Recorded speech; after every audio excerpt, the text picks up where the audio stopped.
Oke, baik adik-adik dari Prodi Konseling Pastoral Sekolah Tinggi Pastoral Atma Reksa ND yang saya kasihi. Di sini saya akan menerangkan ya kepada adik-adik dengan topik pemahaman dasar menulis jurnal ilmiah reputasi. Nah, ini salah satu website ya untuk saya mempublikasikan hasil-hasil tulisan saya ya. Itu websitenya adalah ResearchGate ya. Nah, di sini adik-adik bisa melihat punya saya itu ada 13 ya tulisan yang sudah saya masukkan upload ya di laman ini. Untuk pembacanya ini ada 2095 orang ya yang mengutip mungkin dari 13 mungkin satu atau dua gitu ya. Artikel saya itu ada 4 kutipan yang merekomendasikan 1, 2 atau 3 riset saya itu ada 7 orang gitu ya. Nah, ini kita bisa melihat progres ketika kita mengupload tulisan kita di laman ini. Nah, itu menjadi semangat bagi kita sebagai seorang penulis bahwa ternyata tulisan kita dibaca nih sama orang lain gitu ya, kemudian dikutip apalagi direkomendasikan. Wah, itu juga kita sebagai penulis itu senang sekali begitu ya. Walaupun ada yang baca tapi belum kutip tidak jadi masalah ya, intinya adalah ada yang membaca gitu ya, membaca gitu saja. Itu menjadi kesenangan bagi seorang penulis dan membuat kita itu senang dalam hal menyebarkan ilmu pengetahuan yang valid ya dan kredibel seperti itu ya. Nah, saya mau berbagi selanjutnya ya, sehingga adik-adik itu punya semangat dalam hal menulis ya.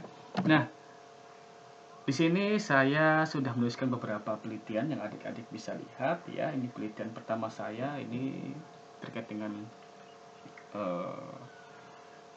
takut akan kegagalan dan prokrastinasi akademik ya. Ini saya menggunakan metode meta-analisis ya. Kemudian saya mau melihat bagaimana pola asuh orang tua dan prokrastinasi akademik ini juga meta-analisis gitu. Kenapa judulnya adalah ada small effect size ya, karena saya temukan hasilnya korelasinya kecil gitu ya. Nah, berikutnya saya meneliti terkait dengan fenomena perundungan di era medieval modern di kota ND. Ini saya pakai literatur deskriptif ya. Ini saya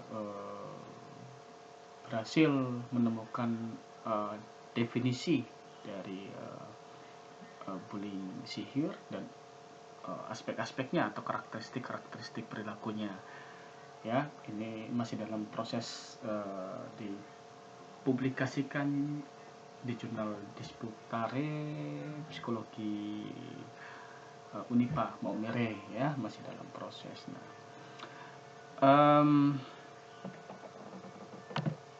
Nah, oke. Saya tadi sedikit lupa ya, ternyata dalam tulisan-tulisan saya itu saya mengajak teman-teman saya ya yang saya rasa profesional di bidangnya ya. Ini teman-teman saya yang saya ajak mereka dalam tulisan saya ya. Teman-teman bisa lihat di sini. Nah, di sini juga ya. Nah, itu saya mengajak mereka karena saya melihat mereka punya andil positif ya untuk membantu memberikan ide-ide kepada saya ya, atau informasi-informasi di lapangan yang saya butuhkan ketika saya konsultasi gitu ya. Juga terkait dengan ini tulisan saya ini masih kurang atau udah pas gitu ya sebelum saya mensubmit gitu ya. Itu mereka membantu hal-hal yang seperti itu gitu ya, sehingga idenya saya itu terkait topiknya saya itu dengan yakin dan percaya saya untuk mensubmitnya gitu. Entah revisi atau tidak, atau revisi mayor atau minor, saya dengan semangat melakukannya ya, seperti itu. Nah, ini juga saya meliti terkait dengan bagaimana keterampilan membantu dan counter transparansi ya, terkait dengan bagaimana profesionalitas guru BK ya, terkait dengan layanan konseling individual. Kemudian saya juga melihat dari meta analisis ya, terkait dengan kecerdasan gadget dan juga kecerdasan emosional. Dan juga saya tertarik juga melihat dari meta analisis juga ya, yang terkait dengan kepemimpinan transformasional terhadap keterikatan kerja gitu. Dan juga saya meneliti terkait dengan bagaimana pengembangan keterampilan ilmuwan psikologi forensik ya dalam menangani KBGO ya, kekerasan berbasis gender online di fake pornografi. Namun di sini saya masih dalam hal revisi ya, masih dalam hal revisi oleh reviewnya, jadi masih butuh waktu. Kemudian saya juga meliti terkait dengan pengaruh konformitas tekanan teman sebaya dengan berita palsu yang dimiliki oleh pengambilan keputusan pada remaja sebagai korban. Riset-riset ini yang saya melihat penting untuk diteliti ya, karena saya lihatnya di lapangan ini ada kasus-kasus yang seperti ini gitu, sehingga saya ingin melihat variabel apa sih yang kuat atau variabel apa sih yang lemah gitu ya, sehingga menjadi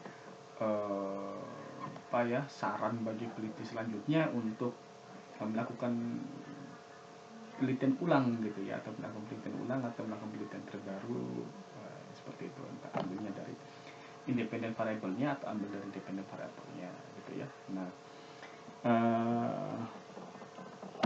kemudian itu tulisan-tulisan saya ya, entah berapa lembar, tapi setiap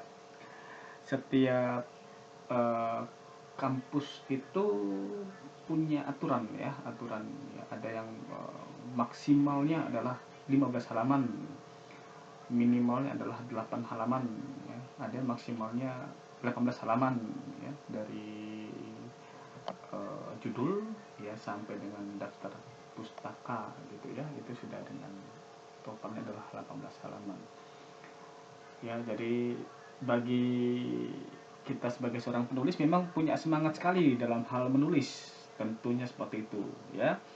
Nah, karena salah satu tulisan saya yang bullying di era medieval ini sudah berapa kali saya ganti. Ini saya meringkaskannya lagi ya, karena sebelumnya itu saya menulisnya itu sampai dengan 20-30 halaman. Karena saking semangatnya ingin memberikan banyak sekali informasi ya. Padahal tujuan penelitian itu ada batasannya, mungkin saking semangatnya ingin cari apa gitu sehingga sangat banyak sekali yang harus saya masukkan. Ternyata ada batasannya dari pihak jurnalnya menginformasikan saya, Pak, punya Bapak ini harus mengikuti aturan, Pak. Batasannya 15 halaman, jadi Bapak harus seringkas-ringkasnya mengikuti template ini, panduan ini, agar punya Bapak bisa dipublikasikan. Jika tidak, punya Bapak tidak bisa kami publikasikan. Ya, kalau kita saking semangatnya tulis ya seperti itulah ya. Jadi ketika kita merangkumnya lagi atau meringkaskan lagi, itu kita harus betul-betul perhatikan jangan sampai ada cerita-cerita yang akhirnya terpotong dan membuat para pembaca itu bertanya-tanya lagi, kok bisa terpotong ya di sini ceritanya gitu ya. Jadi kita harus cermat kembali gitu ya, butuh berapa hari lagi untuk kita bisa submit lagi gitu. Oke. Nah, ini yang sangat saya tertarik ya dari Profesor Stella Christie ya. Beliau mengatakan adalah jangan membuat skripsi terlalu banyak halaman. Jadi contohnya jurnal Nature ya. Oke, kita bisa lihat diksi beliau. Nah, diksi dari beliau Profesor Stella Christie ini mengkritik persyaratan skripsi yang ada di perguruan tinggi Indonesia yang dinilai terlalu prosedural. Jadi ia menyoroti bahwa skripsi itu seringkali berhalaman-halaman tanpa adanya esensi yang kuat. Waduh ya. Esensi yang kuat itu maksudnya adalah maknanya apa ini ya, hasilnya kok apa ini ya, jadinya mungkin dilihatnya tidak begitu berdampak gitu hasilnya itu. Nah, jadi sebagai perbandingan ia menyebut jurnal Nature itu yang hanya beberapa lembar tetapi memiliki dampak besar dalam dunia akademik. Nah, kemudian berikutnya adalah skripsi yang berlembar-lembar itu bisa menurunkan kualitas penelitian. Ya, karena terlalu prosedural tadi dalam menetapkan penelitian sebagai syarat kelulusan. Jadi pendekatan tersebut menurut dari Profesor Stella itu dapat mengorbankan kualitas dan mengurangi dampak penelitian terhadap kehidupan, sehingga perlu sistem yang lebih fleksibel dan bermakna ya. Ya memang Indonesia ini kayak mungkin sistem-sistem dulu tuh bangga banget ya kalau halamannya berlembar-lembar, itu kayaknya pelitinya tuh rajin sekali gitu ya, benar-benar berdedikasi sekali sama risetnya sehingga berlembar-lembar.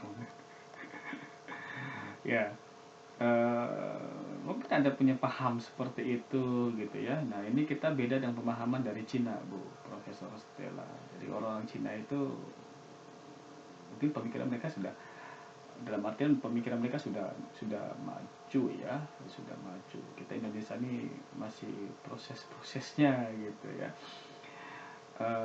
Karena Indonesia sangat suka dengan namanya prosedural ya. Itu sangat suka sekali Indonesia ya. Administrasi prosedural itu sangat suka sekali Indonesia. Jangan pemikiran orang Indonesia tuh rumit-rumit. Yang sulit makin dipersulit padahal ada hal yang gampang gitu ya. Makanya orang Cina kan sukanya yang sulit dikasih gampang-gampang. Indonesia tidak, yang sulit makin dipersulit lagi ya. Makin kayak gitu. Itu sudah pola pikir yang sudah tertanam kuat di para akademisi sebelumnya yang menularkan ke calon-calon akademisi berikutnya untuk harus berlembar-lembar gitu, sehingga esensinya itu tidak begitu kuat gitu. Jadi Profesor Stella mengkritik persyaratan skripsi yang memiliki banyak halaman saat wawancaranya di acara Good Talk ya. Jadi ini wawancara Profesor Stella terkait dengan skripsi ini. Jadi si profesor itu bilang nih, 100 halaman buat apa gitu. Di jurnal-jurnal paling top itu seperti Nature, Science itu cuma boleh 1 halaman kalau publikasi. Itulah yang harus kita pikirkan. Jadi kita harus menjauh dari atau bergeser dari yang namanya syarat prosedural. Wah, ya karena saat ini kurikulum berdampak ya di perguruan tinggi ya. Jadi ada kampus-kampus yang mensyaratkan mahasiswanya memilih mau pilih skripsi atau mau pilih jurnal. Ada plus minusnya ya adik-adik ya, ada plus minusnya ya. Kalau Anda mau jurnal seperti punya saya ini ya, ini misalkan ya, saya submitnya bulan 6 ya, berapa minggu kemudian itu direvisi. Saya revisi kan ya, sudah mendekati akhir bulan saya revisi 2 kali misalkan seperti itu. Saya revisi 2 kali ya, kemudian saya submit lagi, saya tidak tahu nih direvisi atau diterima nih ya. Nah, saya butuhnya itu untuk saya bisa syarat masuk skripsi ya, ujian skripsi ya, itu adalah sudah ada LOA-nya atau jurnal saya sudah diterbitkan. Nah, tanggal ujian saya itu adalah tanggal 5 Juli misalkan seperti itu. Nah, terakhir saya submit itu tanggal 31 Juni misalkan seperti itu. Nah, belum direspon juga sampai hari halnya. Apakah saya bisa ikut ujian skripsi? Tidak bisa. Ya, kalau di skripsi ya, jadi adik-adik bisa langsung tatap muka dengan dosennya, langsung tahu sama dosennya apakah ini adik-adik sudah bisa memenuhi syarat skripsi atau tidak. Misalkan untuk skripsi, kalau jurnal adik-adik menunggu ini dari orang luar, bukan orang yang di dalam kampus itu, bukan bapak adik-adik punya bapak ibu dosen yang mengajar situ, tidak. Walaupun di kampus adik-adik itu punya jurnalnya, tapi bapak ibu dosen meminta adik-adik itu menantang untuk mempublikasikan di luar, di kampus luar, di kampus adik-adik. Ya, jadi tantangannya adalah di situ. Kalau adik-adik mau submit atau mempublikasikan di Stipar ya, itu sudah dipastikan punya adik-adik akan digampangkan gitu, diterima gitu ya. Itu tantangannya kurang gitu. Ya. Nah, jadi tantangannya itu adik-adik harus publikasikan di luar gitu. Apalagi kalau disyaratkan Sinta 3. Wah, cari udah Sinta 3 itu. Ya, nah itu bisa makan waktu yang tidak sebentar ya. Jadi tidak ada yang instan di sini. Jadi adik-adik mau pilih jurnal atau pilih skripsi sama-sama saja. Ini berkaitan dengan kesabaran adik-adik terkait dengan waktu ya. Nah, yang perlu adik-adik ketahui, jumlah lulusan perguruan tinggi di Indonesia tahun 2024 ya. Ini sumbernya dari Literasi Sains Indonesia. Diambil sampel ada 19,4 juta penduduk Indonesia yang lulus perguruan tinggi. Coba kita lihat yang sarjana. Sarjana ternyata 13,6 juta jiwa. Ya. Nah, ini warnanya kuning. Wah, banyak sekali dah. Wah, hampir memenuhi sekitar di atas 60-70%. Jadi apa ya, lulusan sarjana ini banyak sekali. Nah, lulusan S2 ini hanya sekitar 4,97%. S3 lebih kecil lagi, 0,36%. Ya, jadi adik-adik yang yang sarjana ini tantangan di luar tuh banyak sekali berarti. Ya, jadi adik-adik nanti di tahun 2025 dan seterusnya adik-adik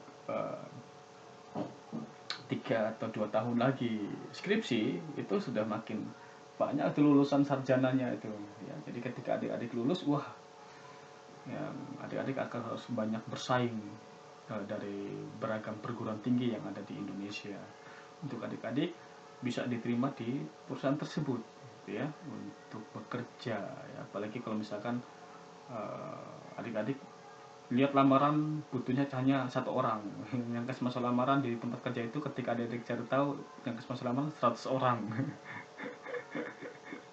Ya, artinya adik-adik akhirnya bilangnya modal nekat saja ya, hanya Tuhan yang tahu lulus atau tidaknya saya, diterima atau tidaknya. Ya, itu tantangannya adik ya. Ya, tantangan adik ya. Jadi mau lulus cepat atau lulus lama, jawaban saya rezeki itu pertama kamu harus berjuang. Yang kedua melibatkan doa. Ya, jadi manusia harus banyak bersabar. Jadi pengalaman saya itu, teman-teman saya ada yang lulusnya cepat, dapat kerjanya belum, masih lama. Ya, masih istirahat dulu katanya gitu ya, capek otaknya gitu ya. Ada yang baru lulus langsung ambil studi S2 ya. Jadi ada yang lama lulusnya tapi langsung dapat kerja gitu. Ya, jadi kita tidak tahu bagaimana hidup kita ini ya. Nah,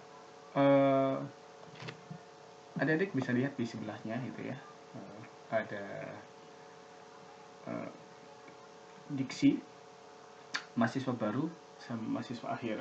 Kalau mahasiswa baru Ya, ini gambarnya senyum-senyum nih ya. Jadi nanti mau nulis jurnal internasional deh. Jadi semangatnya tuh masih ada gitu. Jadi adik-adik tuh saat ini di semester 3 itu mau saya ajarkan bagaimana kita penulis jurnal, kemudian kita mau submitnya, itu adik-adik pasti semangat nih. Saya mau nulis jurnal nih. Nanti ketika saya kasih tugas saya adik-adik kerja bab 1. Ya nanti mahasiswa baru rasa mahasiswa akhir. Adik-adik akan merasakan itu suasananya ya.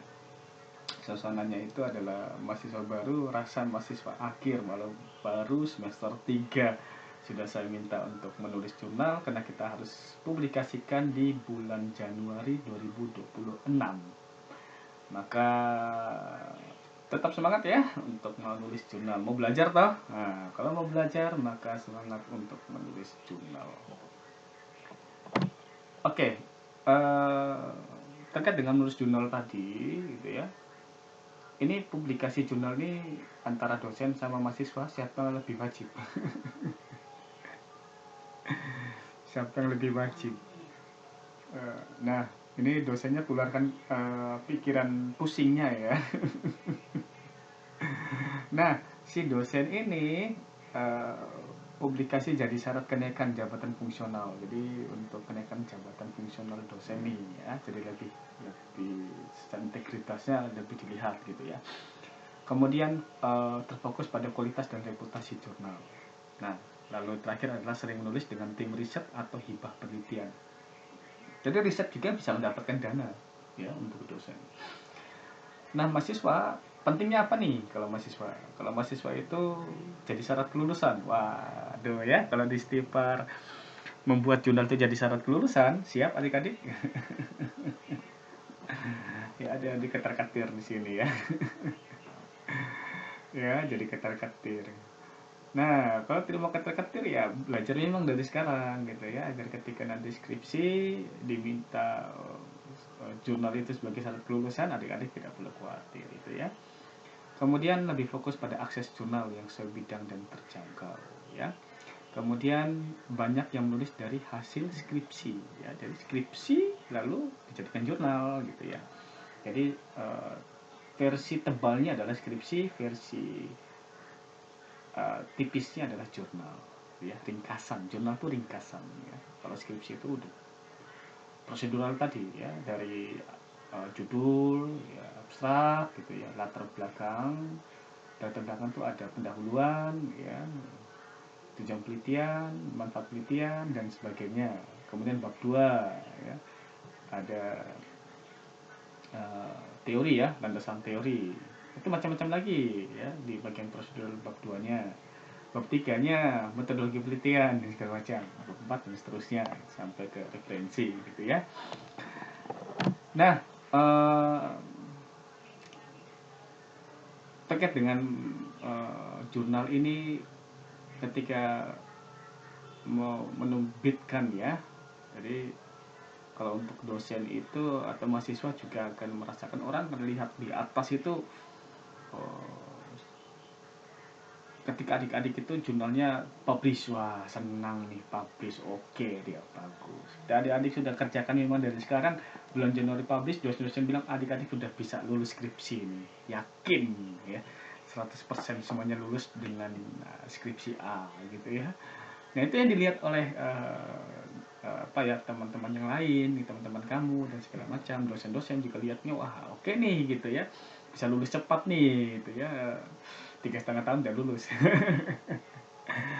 Ya, kemudian ada nama juga nih di Stipar gitu, jurnal Stipar tuh ada nama ya. Nah, kemudian hasil tulisan tuh bisa dipublikasikan, di share gitu ya. Ini hasil tulisan saya loh, ya, yakin gitu ya. Nah itu. Tapi itu di permukaan ya. Kemudian di prasadarnya itu dan di balik layar itu judul kontak ganti, kemudian ada data hilang, kemudian plagiasi, revisi lagi, kemudian ya kalau saya review saya juga sebagai reviewer ya, nanti untuk adik-adik kan saya sebagai reviewer. Nah Di situ adik-adik akan lihat nanti, oh garangnya saya gitu ya, ini salah salah salah salah salah salah salah. Jangan minta saya yang kerjain pak, ini saya tidak tahu pak, tolong bantu pak. Oh kamu yang ngerjain deh ya, bukan saya gitu kan. Nanti nama kalian sebagai nama pertama, nama kedua, nama ketiga, nama keempat, misalkan ada 4 orang di dalam satu kelompok, punya saya itu nama kelima gitu. Kalau saya yang kerjakan, saya sebagai penulis pertama ya, jadi saya sebagai reviewernya ya. Nah, eh, yang paling bawah ini alam bawah sadar ya. Paling bawah, jadi orang tidak bisa melihat nih, tenggelam sekali ini ya. Ini hal-hal yang tidak dapat dilihat oleh orang, yaitu adalah tahan sakit hati, kemudian baca jurnal pagi, ngetik tengah malam, doa sebelum submit, ngopi sambil mikir dan sebagainya ya. Itu yang akan adik-adik rasakan stres dalam hal menulis jurnal, kena revisi terus gitu ya oleh reviewernya atau oleh dosennya gitu ya. Latar belakangnya tidak jadi-jadi, katanya pak 1 minggu jadi pak, ternyata tidak jadi-jadi. Ya kan ya, itu kan butuh proses yang panjang ya. Saya saja betul-betul yang namanya kerja tesis ya, tesis saya yaitu saya butuh waktu 2 tahun ya, butuh waktu 2 tahun. Saya pernah nulis jurnal untuk sebagai syarat syarat hasil penelitian pun, untuk sebenarnya hasil penelitian pun itu pun saya lihat kembali, wah tulisan saya juga masih ini, karena saya masih belajar, jadi masih jatuh bangun untuk tulisan sendiri. Ketika saya belajar lagi lebih baik lagi, wah ini kayak saya tidak ingin terbitkan deh. Itu ya. Kemudian ada syarat lagi untuk tesis lagi, tulis jurnal kecil lagi, kita publikasikan lagi. Saya lihat juga, aduh kok bisa konyol begini tulisan saya ya. Jadi tidak ada tulisan yang sempurna adik-adik ya. Jadi untuk stres segala macam, kita yang penting berusaha dan senang untuk dalam hal membaca buku, kemudian menulis gitu ya. Tantangan-tantangan kayak tadi, sakit hati ketika banyak tugas yang menumpuk, lalu dosennya kasih revisi lagi, itu sakit hati gitu. Belum lagi data hilang lagi, wah lebih sakit hati lagi gitu ya. Ya, kemudian hari-hari penulis jurnal itu perjuangan di balik layar ya. Deadline ya, kalau dari bulan September sekarang, kalau saya kasih deadline setidaknya bulan November akhir itu udah, pada Desember awal itu udah pada beres, itu sudah sampai referensi itu ya. Tapi kalau belum sampai artinya belum sampai kesimpulan saran ya, masih di bagian latar belakang, wah itu udah kacau berarti. Ya, jadi setidaknya di awal Desember tuh sudah kesimpulan saran lah, referensinya dibereskan semua lah, cek sampai abstrak gitu ya. Ya, ya tadi revisi tidak ada habisnya. Mungkin saja kalau kalian salah revisi tidak ada habisnya. Khawatir juga ya, kalau dapat dana ini kita masih dana pribadi dari uang sendiri, uang kelompok gitu ya. Kalau mau makan-makan ya memang pusing adik-adik ya mengerjakan ini. Oke. Ini yang kadang kita pusing juga sebagai penulis artikel ilmiah atau jurnal itu. Pertama adalah menyusun topik ya, kemudian melakukan studi literatur. Ini kita melihat penelitian-penelitian terdahulu ya, kemudian menulis naskah ilmiahnya, kemudian perbaikan format dan template, lalu revisinya, belum submitnya dan segala macam. Ada revisi, submit segala macam tuh sebelum kita mau submit pun kita udah pusing semuanya gitu ya. Jadi pikiran kita sudah kemana-mana gitu ya, apakah ini gimana, harus gimana gitu. Kita mengalami stuck ya, stuck dalam menulis jurnal. Solusinya apa nih? Solusinya adalah tulis dulu idenya. Jadi jangan terpaku pada merangkai kalimat yang sempurna. Jadi ide dulu. Yang penting muncul di kepala adik-adik itu apa? Nulis aja dulu. Di latar belakang itu tulis aja dulu. Tapi harus bersumber. Kemudian apa dari satu paragraf saja dulu ya, tidak seberat gitu ya. Kemudian gunakan kerangka atau template. Jadi agar pikiran tetap terarah saat kehilangan ide itu harus gunakan template. Kira-kira awal itu apa, kemudian apa, kemudian apa gitu ya. Kemudian baca kembali sumber bacaan. Nah, ini minta tolong teman lah baca lagi karena pikirnya sendiri sudah rumit itu. Kemudian jadwalkan waktu menulis. Ya, ini biar konsisten setiap hari gitu ya. Jadi perjuangan seorang penulis jurnal ilmiah itu dari mencari referensi hingga revisi artikel, itu setiap langkah itu butuh strategi dan ketelitian adik-adik. Jadi tidak gusak-gusuk. Jadi lalu kasih ke dosen, ini Pak tolong Pak sampai punya saya. Ya tidak gusak-gusuk. Jadi adik-adik harus mencari jurnal tujuan, menjawab reviewer ya, membuat grafik, revisi artikel, membuat cover letter, membuat proofreading, membuat daftar pustaka, mencari referensi, menulis draft, itu terus bolak-balik itu pusing ya. Ya. Jadi jangan terlalu merumitkan pikiran. Kalau dimulai dari merumitkan pikiran maka tidak akan jalan-jalan. Nah, artinya adik-adik hanya pegang pulpen, di situ ada kertas, jadi pulpennya hanya mencoret-coret kosong gitu ya, mencoret-coret saja, artinya tidak ada tulisan kalimat gitu, tapi coret-coret garis kiri garis kanan, gambar kiri gambar kanan gitu ya, atau tidak bahkan dirobek-robek. Nah, ini berkaitan dengan integritas akademik dalam penelitian yang harus adik-adik ketahui di awal. Ya, tadi itu adik-adik stres dulu di awal gitu ya, pikiran-pikiran macam-macam ya, gimana sih nulisnya Bapak sudah kasih kasih tugas dulu apa ya, tulis jurnal gitu ya, tuh mumet deh pikirannya, apalagi nih judul gimana, lalu tulis latar belakangnya bagaimana gitu dan segala macamnya ya, itu udah macam-macam pikiran pasti kayak gini. Nah, integritas akademik ini resiko ya, resiko ini perlu diketahui, jangan sampai seperti ini gitu ya. Nah, zona merah ini sudah sangat fatal sekali karena integritasnya sudah buruk ya, mungkin di plagiatnya dan segala macam itu udah buruk. Itu di kampus BINUS, kampus UNAIR, kampus USU ya, UNHAS, UNS itu. Nah, ini lambang-lambang logo-logo kampus ya, yang kita lihat ini kampus-kampus yang terbaik ini, bagus-bagus ini. Tapi zona merah ini ya, jadi adik-adik nanti penelitian-penelitian terdahulu jangan ambil dari kampus yang zona merah ini. Bagaimana yang zona orange? Zona orange ini wanti-wanti nih. Undip dapat di UB, Brawijaya, Malang ya, Unpad, Pajajaran, Bandung. Ya, ini zona orange ini kita juga jangan dulu ambil juga gitu ya. Nah, bagaimana zona kuning? Zona kuning ini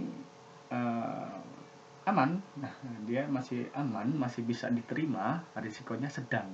Kalau zona orange sih risikonya tinggi, risiko sedang tinggi. Zona merahnya risikonya tinggi. Kalau risiko sedang, ya risiko sedang itu antara ya tidak ya tidak ya, kita ambil ragu-ragu juga gitu. Itu ITS, UI juga, ITB, IPB, UGM. Ini kita lihat kampus-kampus yang profesornya banyak ini. Tapi sayangnya sampai begini gitu ya. Nah, ini yang sayang sekali ini. Yang kita lihat dan kita rasa bahwa saya berada di kampus UB yang setahu saya dulu saya kuliahnya di Uner Malang itu, kalau tanya UB itu siswa di sana pasti pintar-pintar, dosen sana hebat-hebat dan integritas akademik dan segala macam. Ternyata dilacak masuk zona orange ya. Risiko sedang tinggi. Wah, ini ada apa ini? Apalagi UNAIR lagi yang kita masuk saja untuk ke kampus itu saja dari mahasiswa saja sulit setengah mati itu. Kan zona merah. Kalau ujian-ujian di UNAIR itu teman-teman saya yang psikologi itu bilangnya sulit-sulit itu. Wah, kenapa ujian sulit-sulit kok malah jadinya zona merah? Ini ada apa ini ya? UGM pula, wah ini juga masuknya sulit setengah mati. Kenapa kalkulus ilmiah jadi kuning? Ya, ini ada apa nih sama akademik di Indonesia ya, sehingga tadi ya Profesor Stella meragukan itu prosedural dari skripsi tadi ya. hingga karena waktunya begitu singkat akhirnya mahasiswa copy paste saja ya, atau tidak menggunakan ChatGPT yang mempermudah dan segala macam. Akhirnya para dosennya tidak mengecek kembali dan ya udah tulus saja gitu ya, yang penting money piro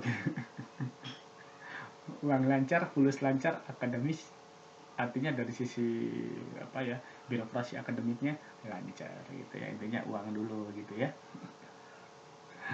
Nah, ini saya kurang tahu apakah memang ada uang, ada jalan, atau bagaimana. Ini saya kurang tahu karena hanya mereka sendiri yang tahu bagaimana menjadi masalah masuk dalam zona merah, zona oranye, sama zona kuning gitu ya. Jadi setiap perguruan tinggi harus mengevaluasi soal ini. Termasuk kita juga di Stipar juga, setidaknya jangan sampai kampus kita ketika dilacak berapa tahun ke depannya masuk zona kuning, amit-amit cabang bayi ya, jangan ya. Ini usaha para dosen juga jangan sampai masuk ke zona situ gitu, bahaya sekali gitu. Artinya diragukan ya, diragukan itu sudah buruk lah gitu. Sampai kampus-kampus lain tahu, kampus ini katanya bagus sekali apa ya, menulis artikelnya ternyata zona kuning. Ya itu penurunan mahasiswa bisa jadi, itu dampaknya penurunan mahasiswa itu, karena kepercayaan secara akademiknya itu udah diragukan. Untuk level penelitian nih mahasiswa nih, karena mahasiswa kan ini tingkat sarjana ya, jadi adik-adik di tingkat sarjana itu mengaplikasikan ilmu pengetahuan dan teknologi dalam bidang keahliannya, sekedar mengaplikasikan saja. Nah, untuk aspek kemandirian penulis itu adalah 60% itu peran dari penulis, 40% adalah pembimbing ya, atau reviewer. Kemudian jumlah rujukan daftar pustaka itu minimal 20 ya, minimal 20, bukan minimal 5 taruh di situ, tapi 20. Metode atau program statistik yang biasa diinginkan yaitu adalah kualitatif atau manual Excel, SPSS, dan lain-lain ya. Ini kembali lagi pada aturan di kampus adik-adik ya, untuk terkait metode atau program statistik. Kalau metodenya kualitatif ya, ada juga metodenya kuantitatif ya, ini kembali lagi pada kampus. Program statistik SPSS ya, SPSS ya, ada yang menggunakan SPSS ya, kembali lagi pada program studinya. Manual Excel ya, saya rasa menggunakan manual Excel gitu ya, untuk yang kuantitatif gitu. Kualitatif juga gitu ya, semuanya ya, untuk olah data Excel itu bisa digunakan semuanya itu, metode apapun itu. Nah, itu untuk yang adik-adik di jalur skripsi sebagai sarjana aplikasi ya. Kalau adik-adik nanti mempersiapkan ke program magister ya, siap-siap adik-adik harus punya pemahaman terkait dengan inovasi. Kalau adik-adik ingin melanjutkan dokter lagi, invention ya, jadi menciptakan ipteknya ya. Kalau adik-adik di program sarjana itu adalah mengaplikasikannya, program magister adalah mengembangkannya, program dokter adalah menciptakan ya. Jadi adik-adik di awal itu masih kenal aja dulu gitu ya, masih kenal aja dulu ya. Nah, ini adik-adik harus memilih nih, lebih baik lulus lewat publikasi atau tugas akhir ya. Ini ada kelebihan dan tantangannya nih sebelum adik-adik pilih, membuat keputusan untuk memilih. Jadi untuk aspek nilai tambah untuk karir itu, lulus dengan publikasi ilmiah ya, itu tinggi. Kenapa? Karena kan jadi portofolio akademik adik-adik yang untuk karir adik-adik ya. Jadi lihatnya, wah ini baik nih, udah nulis publikasi ilmiah jurnal nih. Kalau lulus dengan tugas akhir saja, skripsi, itu terbatas.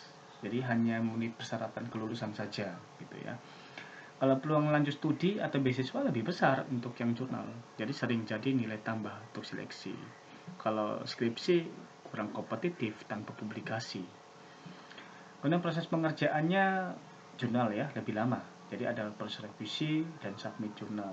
Kalau skripsi itu lebih cepat, jadi hanya fokus menyusun saja. Terkait dengan aspek biaya tambahan itu ada untuk yang jurnal ya. Jadi jika publikasi di jurnal itu berbayar. Kalau skripsi tidak ada ya, tidak ada, cukup bayar SKS ya. Untuk keterampilan yang dilatih itu kalau di jurnal itu menulis ilmiah, jadi paham proses peer review. Peer review itu dilihat oleh teman atau rekan sejawatnya kita, dan menilai hasil tulisan kita ini sudah pas atau belum. Makanya kita jangan hanya menulis sendiri gitu, menulis tunggal, tapi kita ajak teman-teman kita untuk sebagai peer review tadi. Kemudian untuk skripsi itu menyusun karya tulis ilmiah standar. Jadi ketika ada deskripsikan, jadi itu sudah hanya standar-standar saja. Jadi dari kampus Bapak Ibu dosen, adik-adik saja yang nilai gitu ya, standar ya. Kemudian bimbingan dibutuhkan itu untuk jurnal lebih intensif ya. Jadi perlu pendampingan khusus karena menulis jurnal tidak mudah, apalagi dari Sinta 6, Sinta 5, Sinta 4, Sinta 3, Sinta 2, Sinta 1, tantangannya berbeda-beda. Itu itu standar nasionalnya. Internasional beda lagi. Ya. Jadi untuk yang skripsi itu standarnya cukup bimbingan teknis saja. Pengakuan akademik lebih tinggi ya untuk jurnal ya. Hasil bisa diakses publik luas. Kalau skripsi itu pengakuan akademiknya ada di perpustakaan saja gitu ya. Kalau aspek risiko gagal atau revisi ulang di jurnal itu kemungkinan ditolak oleh reviewer jurnal ya.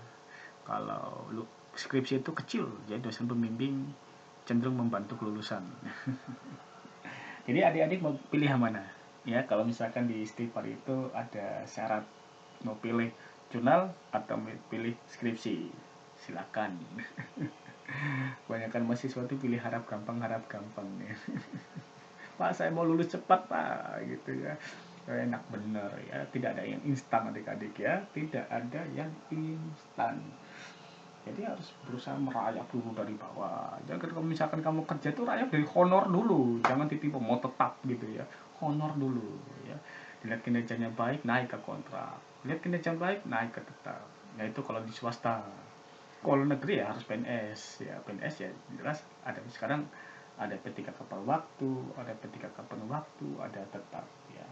Nah itu jadi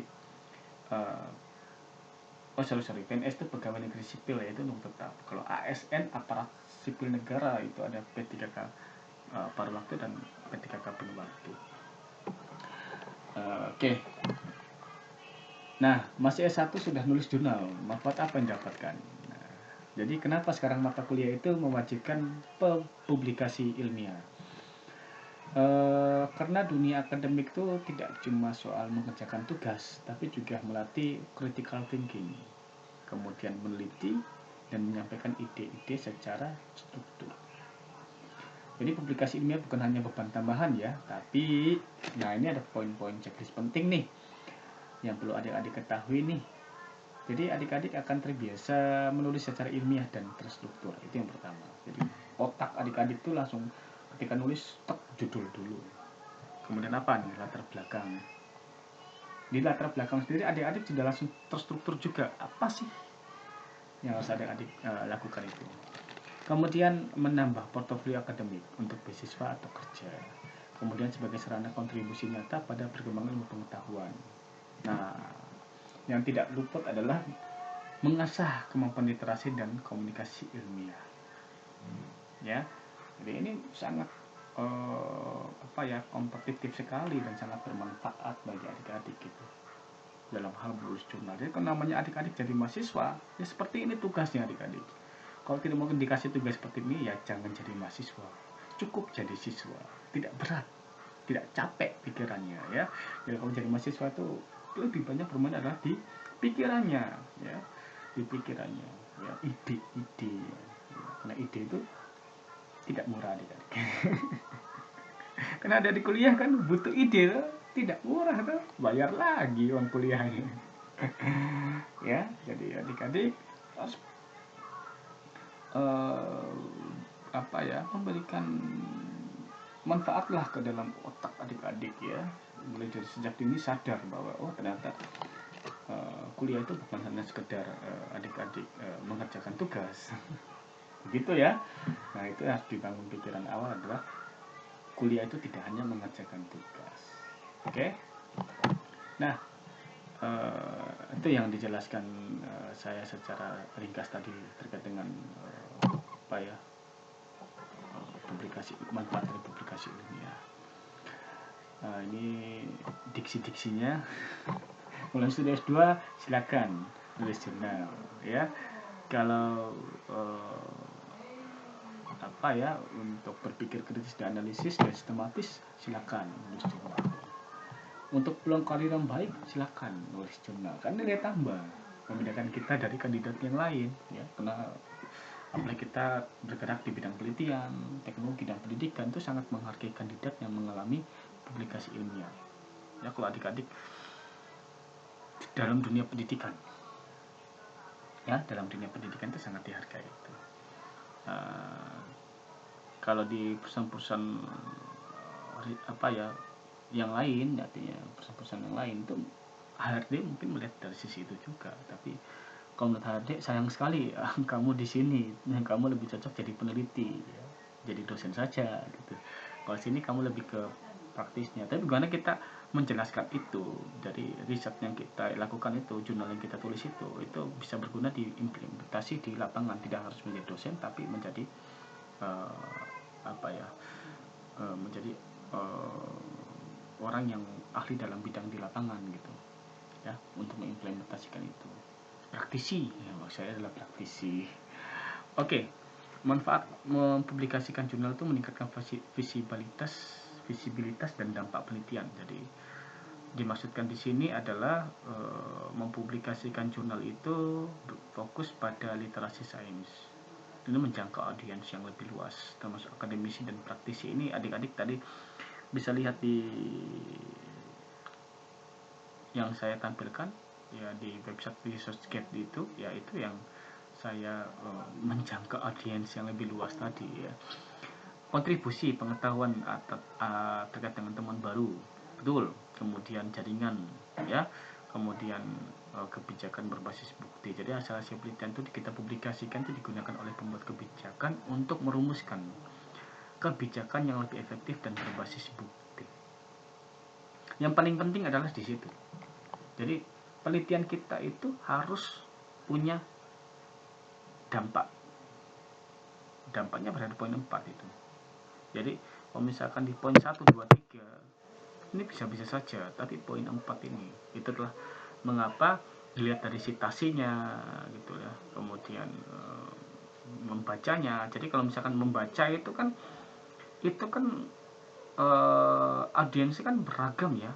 Kalau audiensnya akademisi dia akan mensitasi, kalau audiensnya adalah praktisi dia membaca saja. Jadi informasi dia baca itu untuk dia bisa nambah lagi gitu, referensi dalam pikirannya gitu ya. Jadi kita tidak dan sebagai penulis itu minder, saya citasinya rendah ya. Mungkin pembaca kita adalah rata-rata praktisi ya, pembaca kita adalah rata-rata praktisi gitu. Nah, berikutnya adalah saatnya melangkah lebih maju. Publikasi jurnal itu harus dimulai sejak kuliah. Ya. Nah, jadi adik-adik harus menggali potensi diri dan bikin karya ilmiahmu dikenal luas. Adik-adik bersedia? Oke.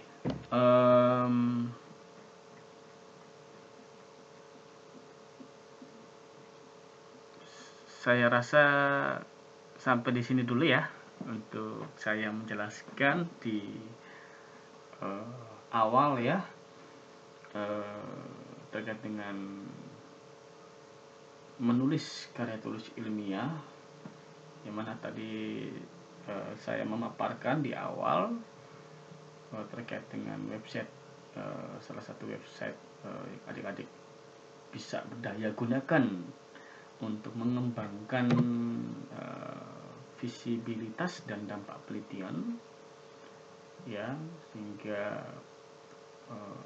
terlihat adanya kontribusi terhadap pengembangan pengetahuan, dibaca oleh para akademisi, dibaca oleh praktisi, kemudian yang dibaca itu merasa adanya yang bisa membuat dampak ya, dan membuat kebijakan baru ya, dan itu bisa menjadi nilai tambah ya, dan lain sebagainya. Sebagai gambaran awal yang perlu adik-adik pahami ini masih awal ya, masih awal, dan nanti akan saya lanjutkan di video berikutnya ya untuk lebih lanjut lagi gitu ya. Oke, itu saja dari saya untuk penjelasan pertama saya. Saya berharap adik-adik memiliki waktu yang luang ya untuk menyimak penjelasan saya ini ya, tanpa bosan-bosan, bisa diulang-ulang ya. Ini akan adik-adik bisa buka secara berulang-ulang untuk persiapan adik-adik nanti untuk mengerjakan jurnal atau mengerjakan skripsinya. Oke, itu saja dari saya, penjelasan saya ya. Selamat belajar dan semoga adik-adik memiliki motivasi ya untuk mau menulis artikel ilmiah ya. Oke, itu saja dari saya, terima kasih.